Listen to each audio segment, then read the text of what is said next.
നമസ്കാരം. പ്രധാന വാർത്തകൾ.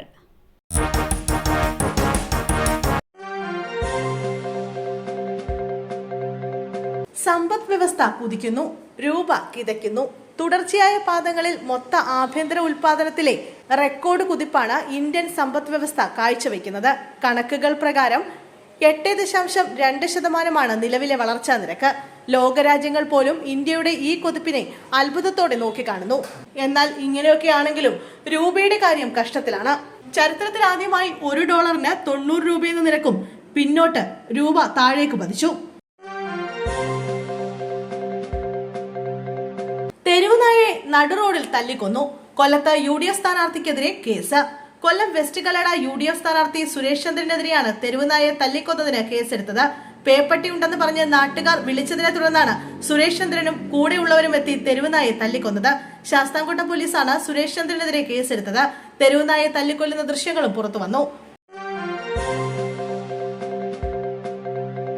വീണ്ടും കാട്ടാന ആക്രമണം. ചാലക്കുടിയിൽ ഒരാൾക്ക് ദാരുണാന്ത്യം. ചാലക്കുടി ചൈപ്പൻകുഴിയിൽ കാട്ടാനാക്രമണത്തിൽ ഒരാൾക്ക് ദാരുണാന്ത്യം. തൈക്കൂടൻ സുബ്രനാണ് മരിച്ചത്. 68 വയസ്സായിരുന്നു. ചായ കുടിക്കാൻ ഹോട്ടലിലേക്ക് വരുമ്പോഴാണ് ആക്രമണം നടത്തിയത്. മൃതദേഹം ചാലക്കുടി താലൂക്ക് ആശുപത്രിയിലേക്ക് മാറ്റി. മാവേലിക്കര നഗരസഭ മുൻ കൗൺസിലറെ മകൻ കൊലപ്പെടുത്തി. കനകമ്മ സോമരാജിനെയാണ് മകൻ കൊലപ്പെടുത്തിയത്. മകൻ കൃഷ്ണദാസിനെ പോലീസ് കസ്റ്റഡിയിലെടുത്തു. കൊലപാതകം കൃഷ്ണദാസിന്റെ ഭാര്യ പിണങ്ങിപ്പോയതിനെ തുടർന്നുള്ള തർക്കത്തെ തുടർന്നെന്നാണ് സംശയം. അമ്മയെ കൊലപ്പെടുത്തിയ വിവരം കൃഷ്ണദാസ് രാവിലെ പോലീസ് സ്റ്റേഷനിലെത്തി അറിയിക്കുകയായിരുന്നു. നടിയെ ആക്രമിച്ച കേസ്. 8ാം പ്രതിയായ ദിലീപിനെ വെറുതെ വിട്ടു. പൾസർ സുനി അടക്കമുള്ള 6 പ്രതികൾ കുറ്റക്കാർ. എറണാകുളം പ്രിൻസിപ്പൽ സെഷൻസ് കോടതിയാണ് ദിലീപിനെ വെറുതെ വിട്ടുകൊണ്ടുള്ള വിധി പ്രസ്താവിച്ചത്. കൃത്യത്തിൽ നേരിട്ട് പങ്കെടുത്ത പൾസർ സുനി അടക്കം 6 പ്രതികൾക്കെതിരെ കൂട്ടബലാത്സംഗം, തട്ടിക്കൊണ്ടുപോകൽ, ഗൂഢാലോചന എന്നീ കുറ്റങ്ങളാണ് പ്രധാനമായും ചുമത്തിയിരിക്കുന്നത്.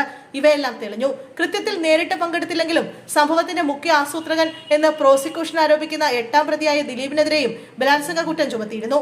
എറണാകുളം പ്രിൻസിപ്പൽ സെഷൻസ് കോടതി ജഡ്ജി ഹണിയം വർഗീസ് ആണ് 6 വർഷം നീണ്ട വിചാരണ പൂർത്തിയാക്കി കേസിൽ വിധി പറഞ്ഞത്.